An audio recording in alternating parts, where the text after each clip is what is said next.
हाँ जी students, good morning to all of you. और अज असी करांगे जी sorting in Excel. So Excel दे विच असी किस तरह सॉर्टिंग कर सकते हैं अपने डाटा दी। देखो जिस तरह साडे कोले रिकॉर्ड आ सेल्स दा और स्टोर नंबर आ सेल Q3 आ Q4 आ और टोटल सेल, इस तरह साडे कोले सारा रिकॉर्ड आ और असी ये रिकॉर्ड नू सॉर्ट करना चाहुंदे आ अगर तो की होएगा। फॉर एग्जाम्पल स्टोर नंबर है साडे कोले, इहदे विच काफ़ी तरह के स्टोर नंबर है जिद्दां 2000 है, ठीक है। तो 2000 रैंडमली असी देख सकते हैं कि कित्थे कित्थे आ। सो इस तरह 1000 है, ये भी रैंडमली देख सकते हैं। सो ये सीरीयल ऑर्डर दे विच नहीं आ। अगर असी इसनूं सीरीयल ऑर्डर दे विच करना चाहुंदे आ तो सानूं सॉर्टिंग परफॉर्म करनी होएगी। सॉर्टिंग एक बहुत ही सिंपल जिहा कंसैप्ट है अपने डाटा नूं सॉर्ट करन दा, अरेंज करन दा और मैनेज करन दा। और सब तो पहला असी टेबल नूं सिलैक्ट करना होएगा सॉर्टिंग करन लई। उस तो बाद असी शॉर्टकट की दा यूज़ करके भी यह स्क्रीन जिहड़ी व्यू कर सकते हैं। इस तो इलावा असी डाटा दे विच जाके सॉर्ट के उपर क्लिक करके भी सॉर्टिंग के उपरों यह स्क्रीन नूं ओपन कर सकते हैं। सो सॉर्ट बाय दे विच असी जो ड्रॉप डाउन लिस्ट तो ड्रॉप करांगे तो साडे कोल एक लिस्ट ओपन हो जाएगी जिस विच हैडिंग्स का सारे नेम ये ऑटोमैटिकली आ जाएंगे। असी स्टोर नंबर के अकॉर्डिंग स्टोर करना चाहते हैं। सो असी इत्थों स्टोर नंबर जो है उसनूं सिलैक्ट किया। नैक्सट स्मॉलेस्ट टू लारजेस्ट और लारजेस्ट टू स्मॉलेस्ट असी किस तरह अरेंज करना चाहते हैं कि मैं स्मॉलेस्ट जिहदी सेल होएगी उसनूं उपर देखना चाहना। अगर असी प्रोडक्ट कोड लवांगे तो ये अल्फा न्यूमेरिकल आ। सो इत्थे सानूं ऑप्शन भी अपने आप A to Z और Z to A दा शो होएगा।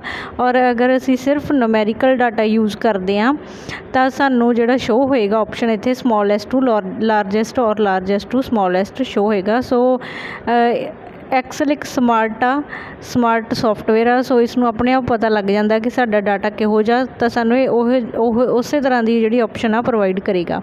सो ये करन तो बाद असी ओके दे उपर क्लिक करांगे तो हुण तुसीं देख सकते हो स्टोर नंबर के अकॉर्डिंग असी सॉर्टिंग की आ। सो 1000 स्मॉलेस्ट स्टोरेज नंबर सब तो उपर आ गया। उस तो बाद 1050 है जो ये सारा आ गया, सॉर्टिंग हो गई। नैक्सट 2000 आ गया, 2050, 3000, 3050, इस तरह स्टोर नंबर के अकॉर्डिंग साडा डाटा जो है सॉर्ट हो चुकिया।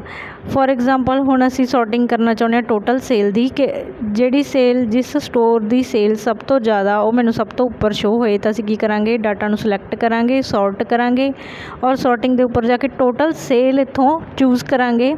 टोटल सेल दे विच असी लारजेस्ट सेल जो है सब तो उपर शो करना चाहुंदे हां। और जदों असी इत्थे लारजेस्ट टू स्मॉलेस्ट चूज़ करांगे दैन प्रैस ओके और क्लिक ऑन ओके। दैन तुसीं देख सकते हो 4 लाख समथिंग उपर आ गया। नैक्सट जो भी असी नीचे जा रहे हैं तो जिमें जिमें असी एंड च जावांगे तो साडी सेल जो है डिक्रीज़ होंदी जाएगी। इस तरह ये largest to smallest according to total sale साडा डाटा सॉर्ट हो चुकिया। और अगर असी चाहुंदे हैं कि साडा डाटा सॉर्ट होवे स्टोर नंबर के अकॉर्डिंग भी और टोटल सेल के अकॉर्डिंग भी, और तो असी की करांगे, असी मल्टी लैवल जो है सॉर्टिंग उसका यूज़ करांगे। सो मल्टी लैवल सॉर्टिंग किस तरह होएगी, ये पहला वाली स्क्रीन मैं दोबारा कंट्रोल Z तो की आ।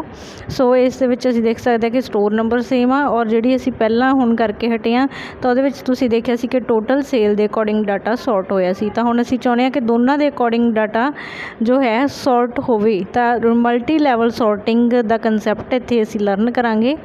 सो मल्टी लैवल सॉर्टिंग किस तरह होएगी कि स्टोर नंबर भी सॉर्ट रहणगे और टोटल सेल भी स्टोर नंबर के अकॉर्डिंग अरेंज रहेगी और सॉर्ट रहेगी।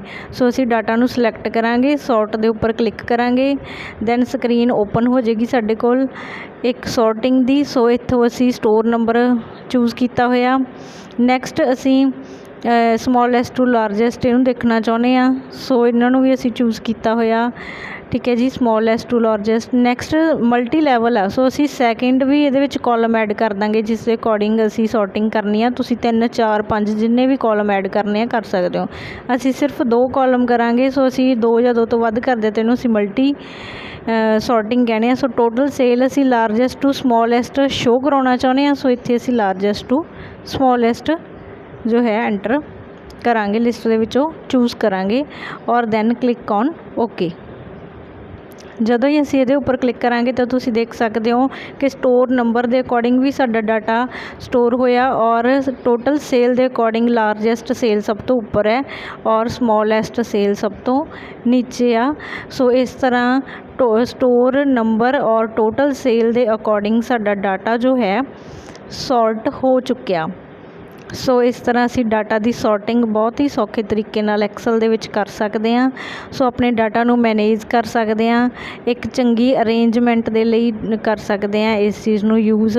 ਸੋ ਅਸੀਂ ਇੱਥੋਂ ਹੋਰ ਵੀ ਕਾਲਮਸ ਐਡ ਕਰ ਸਕਦੇ ਹਾਂ। ਅਗਰ ਅਸੀਂ ਡਿਲੀਟ ਕਰਨਾ ਚਾਹੁੰਦੇ ਹਾਂ ਕਿਸੇ ਕਾਲਮ ਨੂੰ, ਜਿਹੜੀ ਸੌਰਟਿੰਗ ਆ ਉਹਨੂੰ ਡਿਲੀਟ ਕਰਨਾ ਚਾਹੁੰਦੇ ਹਾਂ ਤਾਂ ਅਸੀਂ ਡਿਲੀਟ ਵੀ ਕਰ ਸਕਦੇ ਹਾਂ। ਜਿੱਦਾਂ ਇਸ 'ਤੇ ਕਲਿੱਕ ਕਰਕੇ ਅਸੀਂ ਇੱਥੋਂ ਡਿਲੀਟ ਦਾ ਆਪਸ਼ਨ ਚੂਜ਼ ਕਰ ਸਕਦੇ ਹਾਂ, ਜਾਂ ਕਾਪੀ ਕਰ ਸਕਦੇ ਹਾਂ ਔਰ ਉਹਦੇ 'ਚ ਚੇਂਜਿਸ ਕਰ ਸਕਦੇ ਹਾਂ। ਕਿਸੇ 'ਚ ਵੀ ਕਾਪੀ ਲੈਵਲ ਅਸੀਂ ਯੂਜ਼ ਕਰਾਂਗੇ। ਔਰ ਇਸ ਤੋਂ ਇਲਾਵਾ ਇੱਕ ਮਾਈ ਡਾਟਾ ਹੈਜ਼ ਹੈਡਰਸ। ਅਗਰ ਤੁਹਾਡੇ ਡਾਟਾ ਦੇ ਵਿੱਚ ਹੈਡਰਸ ਹੈ, ਜਿੱਦਾਂ store number, product code, sale quarter 1 2 3 4 ਔਰ ਟੋਟਲ ਸੇਲ, ਇਹ ਹੈ ਤਾਂ ਤੁਸੀਂ ਇਹਨੂੰ ਟਿਕ ਰੱਖੋਗੇ, ਅਦਰਵਾਈਜ਼ ਤੁਸੀਂ ਇਹਨੂੰ ਅਨਟਿਕ ਕਰ ਦੋਗੇ। ਅਗਰ ਤੁਹਾਡੇ ਡਾਟਾ ਦੇ ਵਿੱਚ ਕੋਈ ਵੀ ਹੈਡਿੰਗ ਨਹੀਂ ਆ ਤਾਂ ਇਹਨੂੰ ਤੁਸੀਂ ਅਨਟਿਕ ਰੱਖਣਾ। ਸੋ ਫਿਰ ਹੀ ਸੌਰਟਿੰਗ ਚੰਗੇ ਤਰੀਕੇ ਨਾਲ ਹੋਏਗੀ, ਅਦਰਵਾਈਜ਼ ਤੁਹਾਡੀ ਸੌਰਟਿੰਗ ਨਹੀਂ ਹੋਏਗੀ। This is a most important thing related to the sorting. So thank you so much students.